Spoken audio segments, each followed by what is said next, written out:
दोस्तों सोचो एक ऐसे यूनिवर्स जहाँ एलियंस इतने पावरफुल हैं कि वो ब्लैक होल्स को भी कंट्रोल कर सकते हैं और पूरी गैलेक्सी को एक ही पल में मिटा सकते हैं।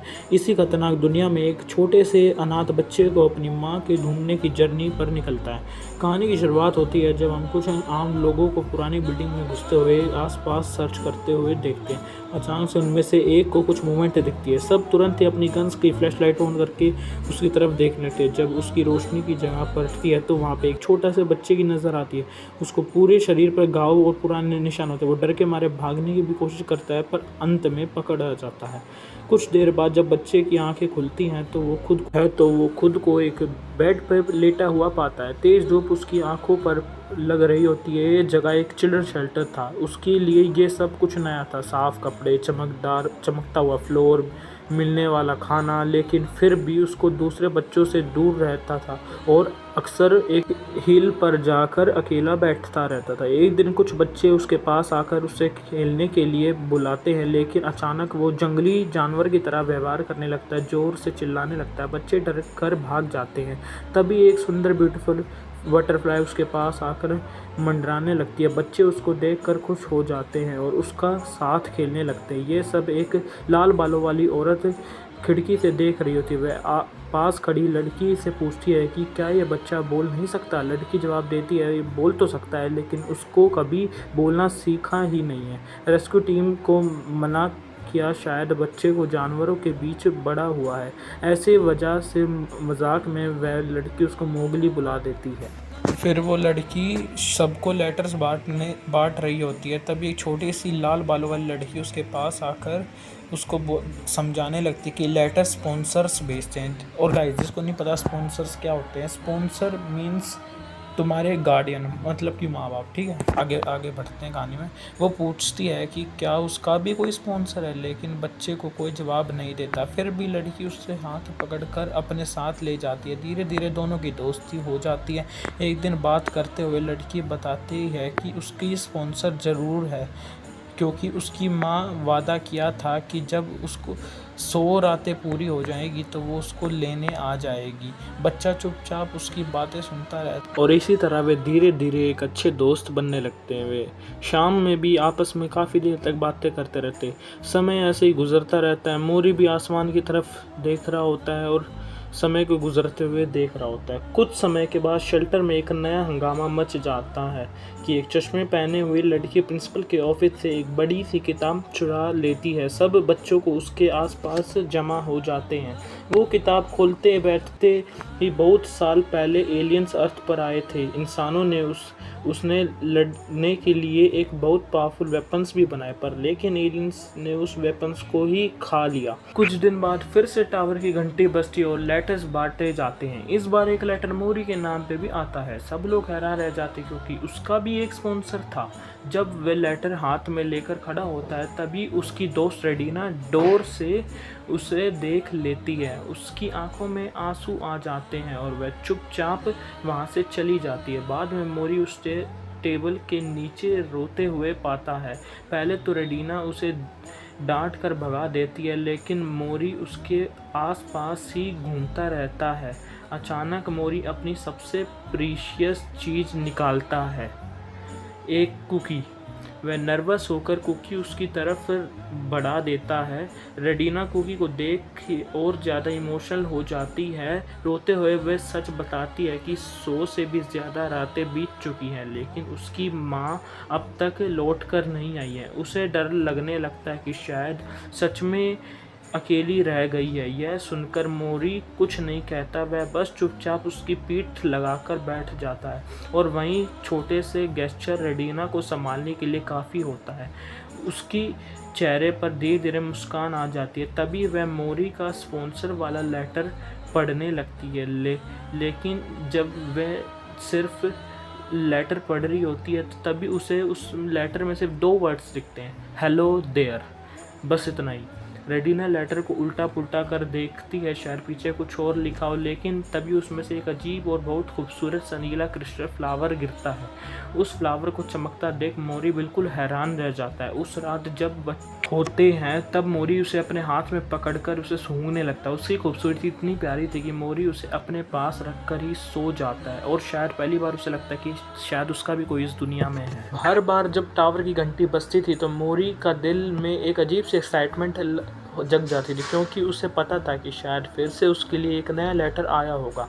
और वैसा ही हुआ, एक के बाद एक लेटर और गिफ्ट्स आने लगे। कभी नए कपड़े, कभी खिलौने, कभी ऐसी चीज़ें, कभी वैसी चीज़ें। देखकर शेल्टर को भी बाकी बच्चे भी हैरान रह जाते। अब तो सबका दिमाग में बस एक ही था सवाल था, आखिर मोरी की स्पॉन्सर है कौन? क्या वो बहुत अमीर हैं या फिर कोई ऐसा इंसान जो मोरी से पहले से ही जानता है? लेकिन इन सवालों का जवाब किसी के पास नहीं था, मोरी को भी नहीं।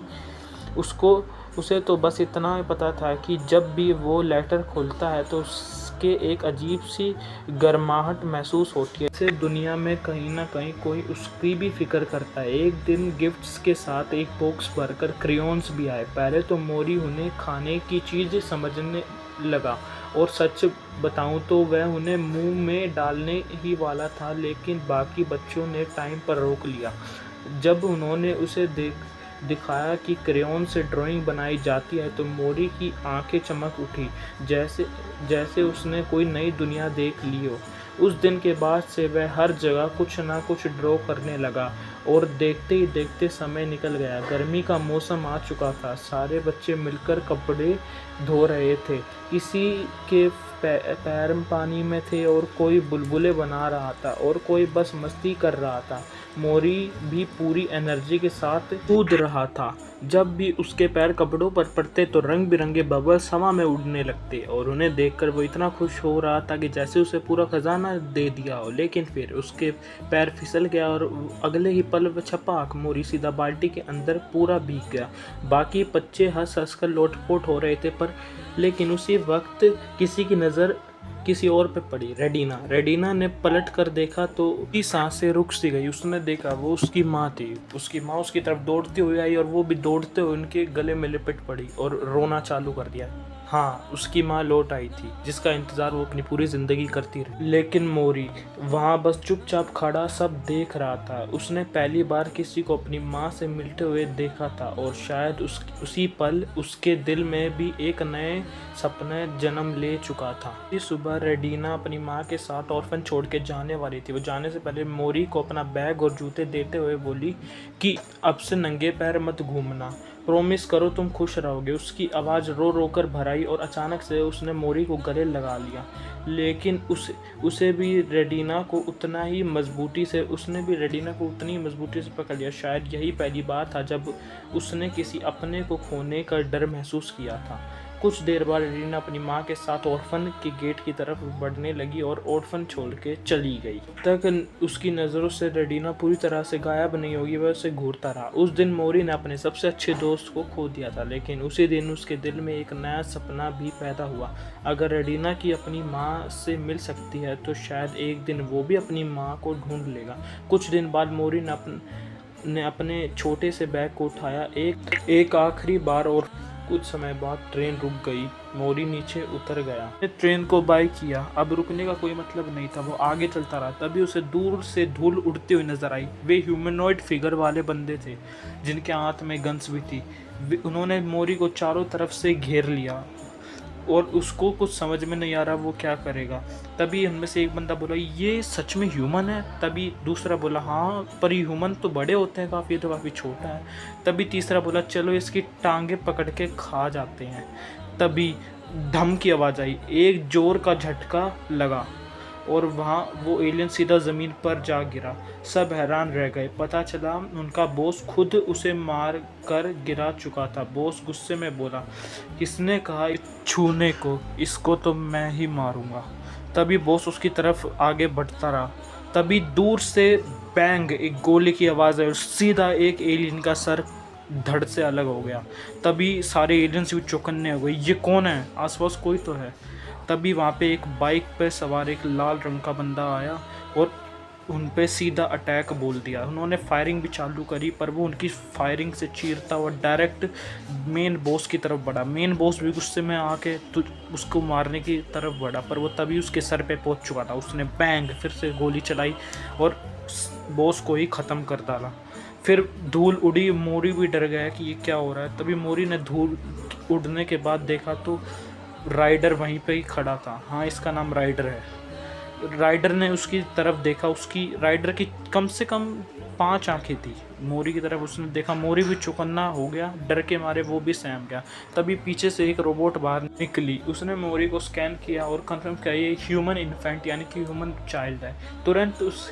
तुरंत ये सुनते ही राइडर के चेहरे पे एक अजीब सी स्माइल आ गई। ह्यूमन इन्फेंट, हाँ। मोरी को लगा शायद ये उसकी मदद करेगा, लेकिन राइडर के दिमाग में कुछ और ही चल रहा था। अंदर ही अंदर वो हिसाब लगा रहा था कि ह्यूमन खाना इलीगल तो नहीं है, बस लोगों थोड़ा जज करते हैं। फिर उसका मोरी के ऊपर से नीचे तक देखा, नहीं इतना छोटा है, खाने लायक भी नहीं है। एनी ने तुरंत कहा एग्री। राइडर ने फिर सोचा बेच देता हूँ, फ़ायदा भी बहुत मिलेगा। पर तभी उसने उसकी पीठ पे पीछे वाले क्लॉक पे एक सिंबल देखा। उसकी सारी सिट्टी पिट्टी गुल हो गई। वो तुरंत समझ जाता है ये कोई आम बच्चा नहीं है, अगर उसने गलती से भी इसे नुकसान पहुंचाया तो उसकी खैर नहीं। घबरा कर राइडर तुरंत वहाँ से निकलने का फैसला करता है, लेकिन कुछ देर बाद जब वो बाइक चला रहा हो, मुड़ के देखता है। वो ये श्योर कर रहा था कि मोरी उसका पीछा तो नहीं कर रहा। तभी राइडर राहत की सांस लेता है, हुआ आज तो बच गया, वरना मर ही जाता। एनी भी उसका मजाक उड़ाती है, तुम्हें थोड़ा ध्यान रखना चाहिए, तुम किससे पंगा ले रहे हो।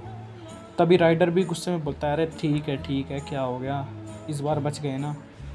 तभी उसकी तरफ पानी की बोतल आती है और वो बोलता है थैंक यू यार पानी देने के लिए। पर पानी पीते पीते एक बार सोचता है, 1 मिनट, मेरे बाइक में मेरे अलावा तो कोई है ही नहीं। तभी वो अपने पैर के पास देखता है तो उसके पैर के पास मोरी होता है और वो कह रहा होता है, भाई तू जाना यार यहाँ से, क्यों मरवा रहा है मेरे को, भाग यहाँ से भाग। और इसी के साथ फर्स्ट पार्ट यहीं तक था गाइस। अगर आप तक ये वीडियो पहुँचे तो प्लीज़ लाइक सब्सक्राइब कर देना। आई होप सो यार ये पहुँच ही जाए तुम तक। हाँ, बाकी तो स्टोरी यार बहुत इमोशनल भी है और ये काफ़ी होलसम सी स्टोरी है, तुम्हें मज़ा आएगा अगर तुम मेरी वीडियो देख रहे हो तो। अगला पार्ट मैं जल्दी लाऊंगा। Thank you.